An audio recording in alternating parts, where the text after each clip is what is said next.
আজই ডাউনলোড করুন আর এনজয় করুন আপনার পছন্দের শো।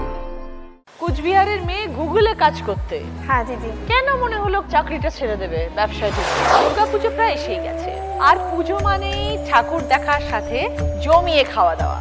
কোথায় কোথায় খেতে যেতে হবে, কি কি খেতে হবে তার প্ল্যানিং। আজ দারুণ দারুণ সব খাবারের দিদিরা যাদের দোকান রয়েছে, পুজো স্পেশাল মেনু নিয়ে আজকে আমার মঞ্চে উপস্থিত। সবার সাথে জমিয়ে গল্প হবে আর জমিয়ে খাওয়া হবে।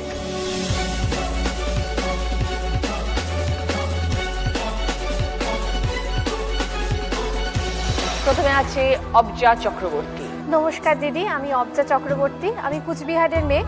আমি গুগলের চাকরি ছেড়ে দিয়ে একটা অথেন্টিক বেঙ্গলি রেস্টুরেন্ট খুলেছি। রেস্টুরেন্টের নাম বলো। আমার রেস্টুরেন্টের নাম শস্যে অ্যান্ড সোলস। আমি রেস্টুরেন্টের কিছু খাবার নিয়ে এসেছি। ঠিক আছে, আমরা সবাই মিলে খাবো একসাথে। কোথায় এই রেস্টুরেন্ট? আমার রেস্টুরেন্ট বিজয়গড়, পল্লিশ্রী 4 নম্বর। কি কি স্পেশাল মেনু আছে সেটা কিন্তু আমরা পরে দেখবো অবজা। হ্যাঁ নিশ্চয়ই। এরপরে আছে শর্মিষ্ঠা সাহা। নমস্কার দিদি। নমস্কার। আমি শর্মিষ্ঠা সাহা। আমি কামালগাছির থেকে এসেছি। আমার একটা ছোট্ট দোকান রয়েছে যার নাম রয়েছে শিল্পীর স্বাদের আড্ডা। আমি একজন ডান্সার থেকে একজন বিরিয়ানি শেফ কিভাবে হলাম সেই জার্নিটা শেয়ার করতে এসেছি। Very good. এরপরে আছে পূজা ভুঁইয়া।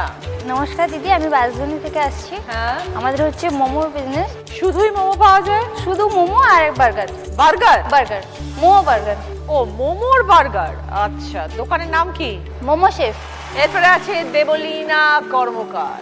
নমস্কার দিদি, আমি এসেছি টলিগঞ্জ বাসরণী থেকে। আমার রেস্টুরেন্ট হচ্ছে বাসরণীতে। আমাদের আগে ছিল আর কি স্ট্রিট ফুড বিজনেস, সেটা থেকে এখন আমি আর আমার হাজব্যান্ড দুজন মিলে আর কি রেস্টুরেন্টটা ওপেন করেছি। তো সেইটা নিয়ে আমি এখানে কিছু কাবাবসের আইটেম আপনার জন্য এখানে এনেছি। বুঝতেই পারছেন আজকে স্বাদে আহ্লাদে, আজকে পর্ব জুড়ে সবার কিন্তু জিভে জল এসে যাবে। অবজা, তোমার নামটাও কিন্তু খুব আনকমন। অবজা মানে কি? অবজা মানে লক্ষ্মী।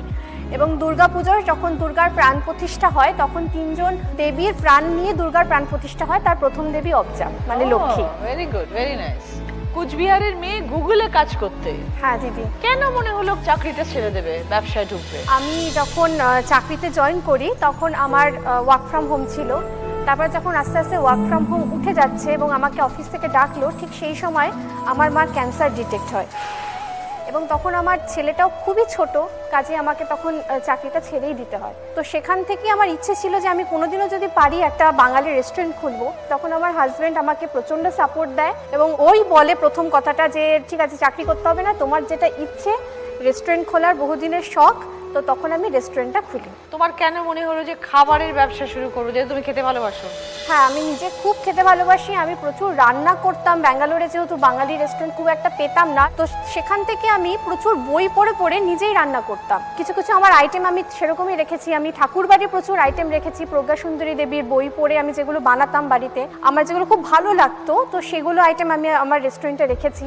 এবং আমার তার সঙ্গে চাইনিজও রয়েছে, কারণ বাঙালি খাবারের প্রতি যেরকম ভালোবাসা, চাইনিজ খাবারের প্রতিও এরকমই একটা ভালোবাসা, যে বাঙালি কলকাতা স্টাইলের চাইনিজ।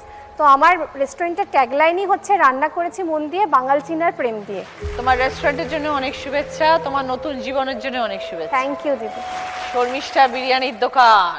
এখন তো পাড়ার মোড়ে মোড়ে বিরিয়ানির দোকান। বাঙালি বিরিয়ানি খাবে না এটা হতে পারে না, ভীষণ প্রিয়। তো তোমার কবে থেকে শুরু হলো এই বিরিয়ানি? তো কতদিন হলো? অ্যাকচুয়ালি হচ্ছে আমি একজন ডান্সার, প্রফেশনালি একজন ডান্সার। তো প্রেগনেন্সির পরে আমার ডান্স ক্যারিয়ারটা মানে আমাকে অফ করতে হয়েছে। তো তারপর দিয়ে আমি বাড়িতে থাকতাম, বাড়িতে যেরকম আমি রান্না করতে খুব ভালোবাসি। আর আমাদের যেহেতু জয়েন্ট ফ্যামিলি, বাঙাল জয়েন্ট ফ্যামিলি, তার জন্য আমাদের ওই 4 বেলা 4 রকম রান্না। তো ওই রান্না করতে যেহেতু ভালোবাসি, তো আমার হাজব্যান্ড হচ্ছে tattoo artist.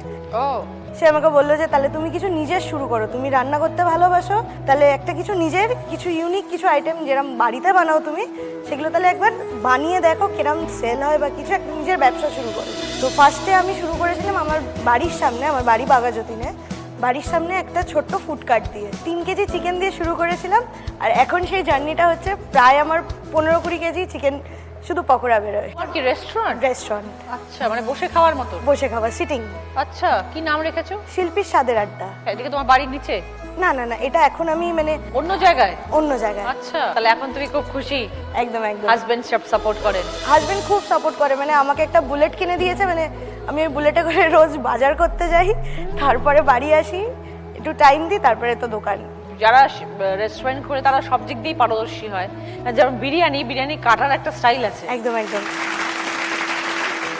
All the best Sharmistha, খুব ভালো থেকো এবং তোমার রেস্টুরেন্টের জন্য অনেক শুভেচ্ছা। থ্যাংক ইউ দিদি, থ্যাংক ইউ। পূজা ভুঁইয়া, বলো কি গল্প বলবে? আমি আমার হাজব্যান্ড আমরা দুজনে মিলে একটা ফুটপাতে আমরা ছোট ভ্যান নিয়ে আগে আমরা শুরু মোমোর করেছিলে? বিজনেস চালু করেছিলাম। কতদিন আগে? 3 বছর হয়ে গেছে। কোথায় এটা? এটা হচ্ছে বাসধনী 30 ফুট বাজার। তো ওখানে আমরা 8 প্লেট মোমো দিয়ে স্টার্টিং করেছিলাম। আজকের আমরা ওখানে 300 থেকে 350 প্লেট মোমো বিক্রি করি। এখন কি দোকান হয়ে গেছে? হ্যাঁ, এখন 2টো আউটলেট হয়ে গেছে আরো। বাহ, কোথায় কোথায় আছে? একটা আছে বাসধনী মেট্রোর কাছে আর একটা হচ্ছে পীরপুকুরের কাছে। দুটো রেস্টুরেন্ট কে চালায়? দুটো হচ্ছে সব আছে, সব স্টাফরা আছে আরো। আচ্ছা, তারপরে যেটা হচ্ছে মানে যেখান থেকে শুরু করেছিলাম যে ফুড কার্ট আমাদের বাজারে ভ্যানে, ওখানে এখনো আমি আমার হাজবেন্ডই থাকি। তো তোমাদের মেইনলি কি মোমোই? মোমো বানায় কে? আমার হাজবেন্ড বানায়, কিন্তু এখন আস্তে আস্তে আমিও শিখে গেছি। তোমরা দুজনে বানাও না অন্য লোকও আছে বানানোর জন্য? লোক আছে, আমরা দুজনেও থাকি। ওকে। ওনারই এইটা ছিল, মানে এইটা বিজনেস যে করব সেটা ওনারই প্ল্যান ছিল। কত মোমো বানাও সারাদিনে? 1500 এরকম পিস বানিয়ে নিই। 1500 মোমো? আমাদের চিকেন, তারপর গন্ধরাজ আছে, চিজ মোমো আছে, বিভিন্ন ভেজ আছে, রকমের? বিভিন্ন রকমের আছে। আবার বার্গারও? বার্গারটাও শুরু করেছি। কাস্টমার বলতো যে বার্গার রাখতে, তো ওখানে আমাদের ওখানে আবার ইউনিক মানে এটা বেরিয়েছে আর কি, মানে মোমো বার্গার চালু করেছি। কিরম দাম রেখেছো বলো? 6 পিস করে থাকে, 70 টাকা প্লেট। গন্ধরাজ আছে, ওটা 80 টাকা 6 পিস। চিজ মোমো আছে 90 টাকা, ওটাও 6 পিস। আচ্ছা, আর বার্গার? বার্গার আছে 50 চিকেন, ওকে। আর ভেজ আছে 45। খুব ভালো থেকো পূজা, অনেক শুভেচ্ছা রইলো তোমার দোকান। নাম কি? মোমো শেফ। মোমো শেফের জন্য অনেক শুভেচ্ছা রইলো। দেবলীনা, বিরিয়ানি দিয়ে শুরু করেছিলে? আমি শুরু করিনি দিদি, সত্যি কথা যেটা বলতে সেটা হচ্ছে আমাদের যে রানীকুটি রতন বিরিয়ানি সেন্টার, সেটা হচ্ছে 30 বছরের পুরনো দোকান। তো শুরুটা করেছিলেন আমার শ্বশুরমশাই। উনি অনেক স্ট্রাগল করে আজকে রানীকুটিতে রতন বিরিয়ানি সেন্টার আমাদের একটা ব্র্যান্ড। আমরা যেটা মানে ফলো করেছিলাম, আমি আমার হাজব্যান্ড, আমরা দেখতাম যে আমাদের এমন কিছু কাস্টমার আসতেন যারা খাওয়ার সময় না স্ট্রিট ফুডে অনেকে খেতে একটু হেজিটেট করেন। সেটা থেকেই আমাদের একটা মনে ইচ্ছে ছিল যে যদি কখনো পারি আমরা যে রেস্টুরেন্ট ওপেন করার ইচ্ছে ছিল। তো বর্তমানে আমার একটা আউটলেট খোলা হয়েছে, যেটা আমার 1 বছর রানিং চলছে। সেটা হচ্ছে বাসরণীতে 8 নম্বর মাঠের পাশে। আর আরও একটা সেকেন্ড আউটলেট খোলা হয়েছে, সেটা হচ্ছে গড়িয়াতে, গড়িয়া এন্ড্রুস কলেজের ঠিক অপোজিটেই। সেটা হচ্ছে মাস 3 হলো ওপেন হয়েছে। তো সেখানে রেস্টুরেন্টে আমরা বিরিয়ানি তো থাকছেই, তার পাশাপাশি আমাদের থাকছে কাবাবটা আমাদের ভীষণ স্পেশাল, মানে কাস্টমার রিভিউ অনুযায়ী। রেস্টুরেন্টে কি কখনটায় শুরু করো? 11টা 12টা থেকে শুরু হয়ে যায়, রেস্টুরেন্ট চালু হয়ে যায় রাত্রি 11টা 11:30 অবধি ওপেন থাকে। আচ্ছা, এটা পুজোর সময় তো দারুণ ব্যাপার। পুজোর সময় আমাদের কিভাবে কাটে? স্পেশাল কি আছে এবারে? এবার স্পেশাল তো অনেক, আমরা একটা কম্বো রেখেছি। চাইনিজের ওপরও আছে, যেটা ইন্ডিয়ানের মধ্যেও রয়েছে। চাইনিজটার মধ্যে রাখা হচ্ছে ফ্রাইড রাইস রাখা আছে, তার সাথে চিলি চিকেন থাকছে, আর থাকছে একটা এগ পকোড়া টাইপের থাকছে একটা। যেটা ইন্ডিয়ানের মধ্যে রয়েছে সেটা হচ্ছে হলো বাসমতি পোলাও রয়েছে, তার সাথে মাটন কষা, এটাও খুব ভালো একটা কম্বিনেশন যায়। তো এই দুটো রাখা হয়েছে। খুব ভালো, শুভেচ্ছা রইলো দেবলীনা দোকানের জন্য।